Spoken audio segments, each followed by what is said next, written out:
Welcome back to the Double Leg. I'm one half of the show, Hey Jai Picks. The other half of the show, the Parlay. Joining me in to break down some Dana White Contender Series Week 1. Let's get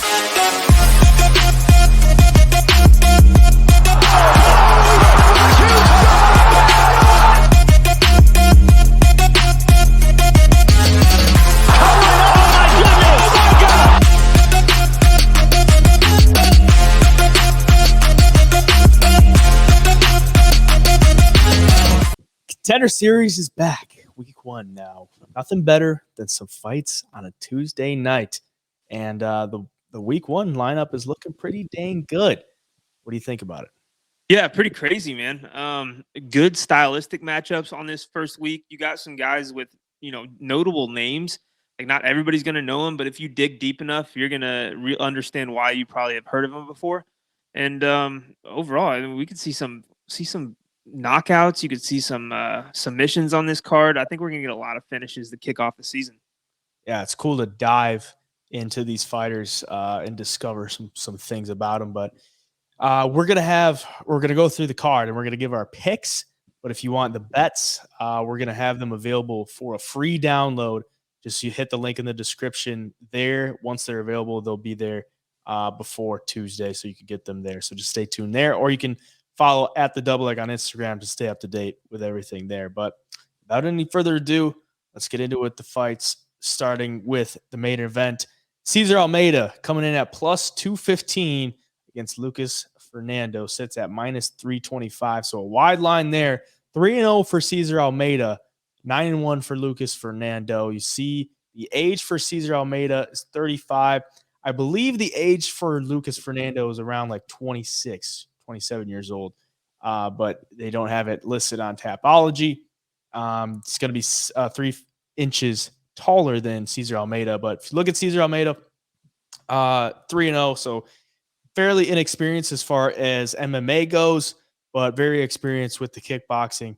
He's had 3 kickboxing fights with Alex Pereira, dating back to 2013, so nearly 10 years ago. He fought Alex Pereira, lost, and then fought him again. He won a decision, and then fought him again in 2015. He lost a decision, so he's 1-2 against Alex Pereira. He's got a lot of kickboxing experience. Most recently lost in February of 2023 to Donovan Weiss, who's like a beast kickboxer. He is that guy in glory. But if you look at his professional MMA career, started back in 2016. He got a first-round knockout, then took a long layoff as far as MMA goes, comes back in 2021, gets 2 wins, goes back to kickboxing, now gets the fight on Contender Series after he was scheduled to fight in LFA. So, I mean, he's going to have good kickboxing. 35 years of age. So, I mean, you're not probably not looking to sign many guys at 35 years of age on the Contender Series. But for Lucas Fernando, much younger, 6'3", looks to have a pretty solid overall game. He's got a lot of finishes under his record, 5 KOs, 2 subs. It's going to be a tough matchup for Cesar Almeida because it looks like the path to victory for Lucas Fernando is to put the pace on him, probably look to mix in some takedowns and test that aspect of the fight. But what are you thinking as far as this one goes? Yeah, you look at Almeida, and obviously it jumps off the page to you that he's had a trilogy with Alex Pereira and has won one of those fights. And in kickboxing, he's really good, man. He's good with the leg kicks. You watch the fight that he won against Pereira, and he looked faster with the kicks than him. And he was able to stand in the pocket and eat some of Alex's shots for that whole fight too. And I believe did all 3 of their fights go to decision? Yep. Yeah. So, I mean, that's a feather in your cap too. You're not getting knocked out by Alex. I mean, Izzy went out and got knocked out by Alex. I mean, obviously different sport, but you get the point. And I think people will be betting him just for that factor alone, is that he's been in there with guys like Alex in kickboxing. But what they probably won't look into is how good Fernando is.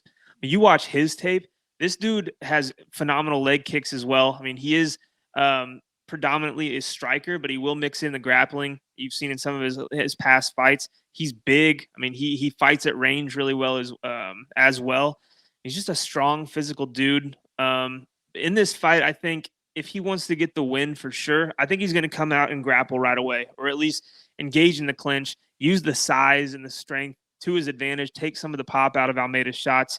If he gets it to the ground, man, the dude's pretty vicious.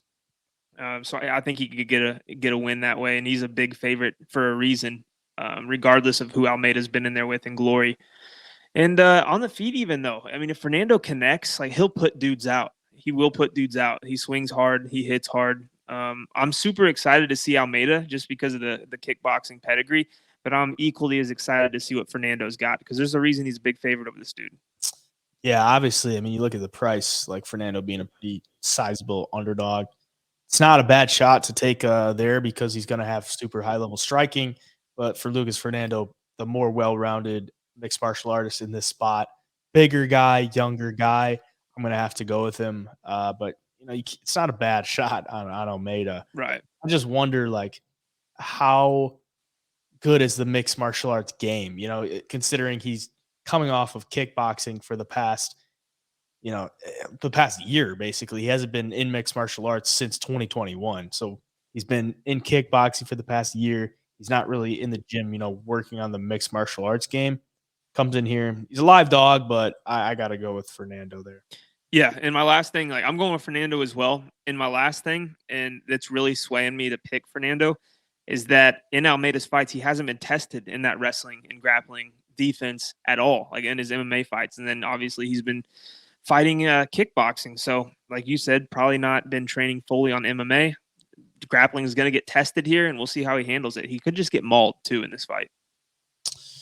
Keep her moving. A lightweight bout here. Tom Nolan coming in at -130 against Bogdan Grodd, sits at -110. This one's going to be a fun one. 23 years of age for Tom Nolan, 31 years of age for Bogdan Grodd. 11-1 for Grodd, undefeated for Tom Nolan, 5-0. See the height difference there. 6'3" for Nolan, 5'9" for Bogdan Grodd. Nolan's a big dude, and if you watch his fights on the regional scene, he has struggled sometimes with defensive wrestling because most guys are going to want to take him down. With that length, you don't want to stand and strike with him. He's a aggressive puncher on the feet. He will look to unload with a flurry. And if you watch the fight, I believe it was the fight with Adam Cook. He gets taken down a lot in that one, but he just keeps bouncing back, getting back up, landing flurries, and ultimately gets the second round TKO. He's just a relentless guy with the striking, the kicks, lengthy dude, young guy, 23 years of age. Bogdan Grodd, I watched the film on him. He's a much more tactical striker than I think Tom Nolan is, and much more well-rounded as far as the mixed martial arts game goes. I don't know if it's going to be enough to overcome the talent of Tom Nolan, but Grodd, very skilled wherever the fight goes. He's a lot cleaner with the strikes, I would say. He picks his shots a little bit more. The kicks look a little bit prettier. But in this one, I look for Tom Nolan to make it somewhat of a dogfight, and Grodd could catch him, though. I mean, he's 5'9". He's a ball of power, too. I mean, he looks to sit down on his shots when they're there, and he kind of picks his shots a little bit more. So I kind of lean – it's a very close fight, but I would lean Tom Nolan just because this is Dana White Contender Series, and, like, the guys that come to fight usually end up doing pretty well. Like, they come to fight, like, make it a dogfight type fight. They do pretty well. So I'm going to lean Tom Nolan. I'm not too confident in it, though. I think it's pretty much a toss-up. What are you thinking? Yeah, it is a super close fight. The odds show that too. And, these two fighters each remind me of somebody who's fought this past weekend in Nashville. I think for Bogdan Grodd, I think he reminds me of Ludovic Klein a little. He's like got that compact muscle. He's got the technical kickboxing, can get the takedowns and shows good ground game as well. And then for Tom Nolan, he looks like Corey Sandhagen out there at times. He's super long and like lengthy and, throw these spinning kicks and striking's like really, really crafty. He does leave himself open to get hit at times. And against dudes like Grodd and Ludovic Klein, who are super technical, a lot of times they can pick up on that and key in and, catch you off guard and clip you. But for Tom Nolan, man, the long like legs and limbs that he's going to be throwing at him, Fighting at range here, he's going to have to do, because if you get in close with Grodd, he's going to hit you. He's strong. He's powerful. Like I said, man, if he gets the leg kicks going, I think Tom Nolan could struggle with it. But at the same time, like we've seen Grodd, struggle with dudes at range. We saw, I forget who it is on Tapology. He didn't get dropped, but he got wobbled by somebody who was a southpaw, took a shot straight down the pipe. And that's what kind of said, okay, that's kind of Tom Nolan's style. If Tom Nolan can just stay at the distance and fight his fight, he could have success too here. But it's such a coin flip. Like, it's hard to go back and forth and pick a guy here. And I really wanted to take Tom Nolan because he is 6'3" against 5'9" and Grodd. But we saw that same story with Ludovic Klein and Ignacio Bahamendez this past weekend too. So it makes it tough. I'm going to go with Tom Nolan. I noticed the cardio is really good for him, and he'll be there 3 rounds. He has struggled with getting taken down, but he's hard to hold down. He will pop back up. And if he can do that enough times, I think he could. The cardio will be in his favor, and the gas tank will serve him well. So I'm going to stick with him for my pick. I will say for Bogdan Grodd, I think the path to victory for him is to take him down and use the ground game, because I think he's got a lot more skills as far as that goes. The ground and pound is looking pretty good too. He's got a couple finishes within the past year and a half by ground and pound, and a submission win as well. So if he does move more towards a dog, I'd be looking, or I'd be more interested to play that. But at this current, for the pick, I'm going to take Tom Nolan. A heavyweight fight here. We got Kevin Zaflarski sitting at -105 against Kyle Machado, sits at -135. Let's see, it's 7-1-1 for Kyle Machado, 11-1 for Kevin Zaflarski, 5-0 in his last 5. Tall man in Zaflarski, 6'6", 81.5-inch reach, 6'4" for Kyle Machado. The Polish man, Kevin Zaflarski, was supposed to fight last year on the Contender Series. He was supposed to fight Jimmy Lawson. He had to withdraw, and now he's getting a shot in week 1. He hasn't fought since then. So his last fight was in May of 2022, and he hasn't lost since his professional debut. So he's on an 11-fight win streak. There's not a lot of film out there because he's been fighting on the Polish regionals, and you just can't really get that kind of film. But in the fights that I was able to watch, I wasn't like super impressed, but they were fights from like 3 years ago. For Kyle Machado, he's Brazilian, but he lives in Canada, and he fights on the Canadian regional scene. And if you look at 2 of his wins, they're to this guy named Lee Main, who is 56 years old. He holds a record of 12-17. If you watch the guy in his fights, like, he's not terrible, but I mean, he's 56 years old, and like Kyle Machado should definitely get the win there. He's gotten 2 of his finishes against Lee Main. He's gotten back-to-back wins by armbar. So, I mean, I don't know, maybe the jiu-jitsu is looking pretty good. Those are his only 2 wins by sub, but they're his last 2 wins. Machado, 29 years of age. In this one, this is like greasy heavyweights to me, and they're kind of pricing it around the same aspect of that. So I'm not really sure. What are you thinking? Dude, it's crazy because both these guys are big dudes. They're heavyweights, but you don't usually see weird submissions at the heavyweight division. Like you just said, back-to-back arm bars.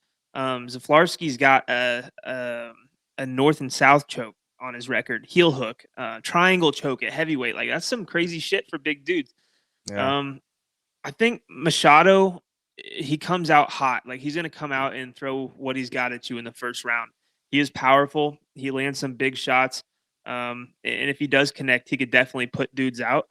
And I have noticed too, if he can't get that finish right away, he's going to throw strikes and then immediately clinch, get in the clinch, and from there he'll explode into a double leg or grab a leg and try to get it down and almost overpower the guys he's fought, because he is strong. He's a strong dude. He's pretty athletic too for a heavyweight, and his jiu-jitsu is good. I mean, you mentioned the 2 arm bars. You got to be slick if you're that big pulling that off. So he will submit guys.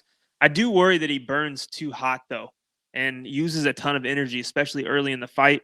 So that gas tank is going to be a question mark. And for Zaflarski, I had in my notes, if he just survives the onslaught early, he'll give himself like a decent chance here as a dog.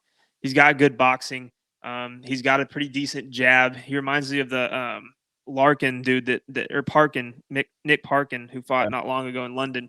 Like with that jab, like nothing crazy on the feet, just technical. And he'll kind of engage in the clinch as well. And it's more to just make the fight dirty and just use his body weight to wear on you because he's a big dude. Yeah. He's a really big dude, and he's not like built athletically or anything. So he's a lot of weight to carry around. So when he gets in that clinch, he's heavy. He doesn't really go for takedowns from the clinch. But if the fight does go to the ground and he can get on top, he's got good submissions as well. I listed off the heel hook, the north-south choke. He's got triangles, just a different variety of subs. And he's, like I said, he's strong and big. So if he tires out Machado, he'll make it really interesting. So I think if you're playing this betting-wise, you take Machado round 1 finish and live bet it after that. So, yeah, I'm going to pick – for my pick, I'm going to go with Machado, man. Just looking at the build, looking at on the feet, he's just got more to offer, I think. So, yeah, I wasn't really impressed with either guy watching the film. But Zaflarski, the fights that I was able to watch, I was like really not impressed. But it was like 3 years ago. But he does have pictures with John Jones on his Instagram, so it looks like he got some training in back in the day when John Jones was active at Jackson Wink. So I'm going to take him for the pick, but I wouldn't get too invested in this fight either way. Bantamweight fight here. I think this one should be pretty dang good. Peyton Talbot sitting at -140 against Reyes Cortez, sitting at -100 or even money there. 7-2 for Cortez, 5-0 for Peyton Talbot, 5'10" for Talbot, 5'7" for Cortez.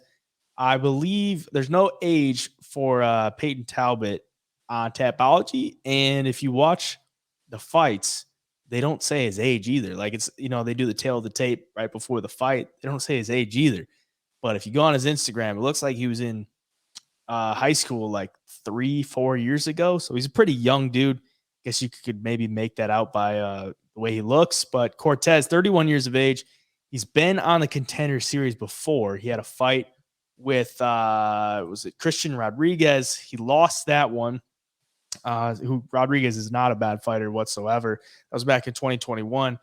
Goes out, gets a win on Cage Warriors in San Diego, and that was against James Settle, who I don't think is that great, but he does have a similar build to Peyton Talbot, 5'11" for James Settle. Cortez kind of beat the brakes off him there, and then gets another win in 2023 in Fury FC 76 against Elijah Smith, a round 3 TKO. Kind of a different game plan. If you watch the Christian Rodriguez and then you watch his last 2 fights, Rodriguez was he was super heavy with the wrestling. Cortez was going for takedowns left and right. And then in the last 2 fights, he was a lot of a stand-up. He looked a lot sharper on the feet. Peyton Talbot has got some pretty damn good striking. He's long. The way he moves is, I don't want to say unorthodox, but it's just kind of unpredictable, but it also looks pretty smooth. He's all of his 5 of his wins are by knockout, and all 5 of his wins have looked really dang good. And he's coming in here against Cortez, who is Tracy Cortez's brother, I believe, and also trains at Fight Ready in with the camp with Henry Cejudo. I believe Cejudo's been helping him getting ready for this one. Talbot trains in California. What are you thinking in this one? Yeah, this is a tough one. Tracy Cortez's brother. We're going to get a lot of siblings this season. You got Cortez's brother. You got Shavkat's sister. Yeah. A lot on this season of Contender Series. You got a lot of siblings. But as far as Talbot goes, the narrative online is this dude looks like Sean O'Malley. He fights like Sean O'Malley. He's got the flashy striking, long, rangy, has power. Obviously, 5-0, 5 knockouts. He's fun to watch. And this show is made for guys like Talbot, who are, okay, you got 5 wins, 0 losses, all 5 by knockout. Everybody's going to be talking about that as you're walking to the octagon on TV. Everybody's going to be watching for that. And if you go out there and you do that, that's like a catapult into, some hype heading into the UFC. That's exactly how Sean O'Malley's star was born. Cuts a good promo after the fight. So this show is made for dudes like Talbot. And this is the type of guy that the UFC is going to want for sure. Cortez already fought at the Contender Series. He knows what to expect. In his last fight on the Contender Series at this level against Rodriguez, I think the big takeaway is that his striking needed some work. Like, he's got good wrestling. That's how he wins some fights. But after, he lost on the Contender Series, he comes in, he gets a knockout after that. Has shown his striking has improved. So if it hasn't improved enough to hang with Talbot, like, he'll give himself a shot. But if he's smart, I think he goes out there and he's just got to wrestle. And for him, the path to victory is probably a decision. Just kind of grind out a decision and try not to get caught by Talbot. But if Talbot's really all that his record shows and his highlight film shows, then it's going to be a tough out for Cortez in this one, in my opinion. So I'm going to pick Talbot to win.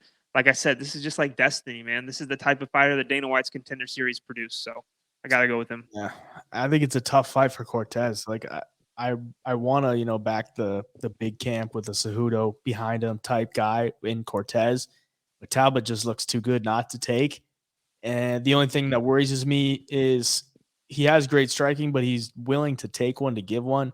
He could get caught by Cortez, but ultimately I got to go with Talbot. And yeah, I mean, I think he's a little bit more explosive, a little bit more skilled as far as on the feet goes. If Cortez can get the wrestling going, Talbot can get taken down, but he did do wrestling in high school. He was that's what they were saying on the broadcast. To be like, this guy actually has a pretty good wrestling game, but more so uses it defensively. So I'm going to go with Talbot.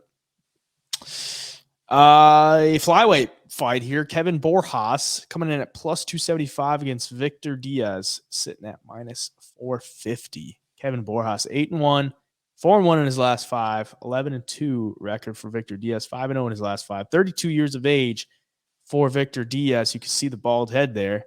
5'6" for Diaz. He's a pretty big flyweight. If you watch, I mean, he's fought at bantamweight before, and he's just a big dude for 125. Kevin Borjas, not a small dude either. If you look at his only loss is to Renzo Mendes. And if you look at Renzo Mendez's record, he lost to, what's his name? Bogdan Grodd, the guy we talked about earlier, who fights at lightweight. So Renzo Mendes now fights at lightweight. He beat Kevin Borjas at 135 back in the day. But we'll talk about Kevin Borjas here, 8-1. Honestly, I mean, all of his wins by knockout. His only loss is by submission. He's never been to a decision. He's an all-action fighter. I don't believe the competition has been that great. I mean, how good can it really get down? There's a lot of these like Peru versus Brazil type promotions where all the fighters from Peru are fighting dudes from Brazil, or they're just all Peruvian. The regional scene down there is not the best. If you watch a lot of those fights and you watch how Borjas fights, he's going to hunt the right hand. That's really what I picked up on, is like he wants to land a big straight right hand. And I don't want to say he telegraphs it, but he just hunts it down so much that it's like, all right, he's always got it loaded. He just wants to throw it. For Victor Diaz, he wants to get you to the ground. He wants to use his jiu-jitsu and submit you. That's probably why he's a big favorite in this one, because Borjas relies on that right hand. If you take that away from him and get him on the ground, he's probably not going to look that great in there, and his only loss is by submission. So I'm going to go with Diaz. I think he gets it done. But for him, he's got to get it down early and get Borjas uncomfortable in there. What are you thinking? Yeah, if Borjas wins this fight, I think it's got to be by finish. He's got to knock him out on the feet. Yeah. But at the same time, like, it's going to be harder to do than I think he probably thinks. I mean, Diaz does leave his chin out there at times when he gets in these striking exchanges. On the feet, though, he will throw good kicks to the leg, to the body. That's kind of like his main strike. Like, he'll throw some wild hooks in there, but his main thing is like get the kicks going. He wrestles really well after, and will get takedowns, and his submission game is obviously good. That's how he wins most of his fights. And that's how Borjas has lost his only fight, is by submission. Like you said, the competition for Borjas doesn't look to be that good. You watch film, most of his fights have just stayed standing, and he wins in the first round. So that's another thing, too. If Diaz comes in here and starts wrestling and gets past the first round, what's Borjas going to look like? He doesn't have a lot of experience going past 5 minutes. So, yeah, overall, I think this is Diaz's fight. like I said, on the feet, he's not bad. Leaves his chin open a little bit, but if he's serious about this whole thing and has a good game plan, he's going to come in, get the fight to the ground, and work that submission game and put Borjas into unfamiliar territory and get the win. I think he's got to get the takedowns early and not even give Borjas a chance to get the striking going, because Borjas is powerful and a good striker, more technical striker than Diaz will be. And but I think this is Diaz all the way, if I'm being honest. Yeah, this is the third opponent for Borjas. He was supposed to fight Joshua Van and then Rickson Tizenidim, but ultimately gets Victor Diaz, who is just not a great matchup for him. I don't think so. I got to go with Victor Diaz, probably by sub, round 1 or 2. That's probably what I'm thinking. But yeah, those are the picks. 5 fights Tuesday night, 7 p.m. Eastern, week 1 of Dana White Contender Series. Once again, if you want our bets for that, stay tuned to the double leg on Instagram. We'll let you know when that is posted, and that can be instantly downloaded for free on or in the link in the description. But if you want to hop on the premium, get all of our picks for the UFC, which we do every week, you can do that as well. But other than that, you got any closing remarks for Dana White Contender Series? No, just this kicks off a wild few months, because there's going to be a lot of fights to watch and break down. It's going to be a lot of fun. Yep. Do us a favor, hit the subscription button if you watch this video, and stay tuned and drop a like for us. Until then, it's the double leg signing out.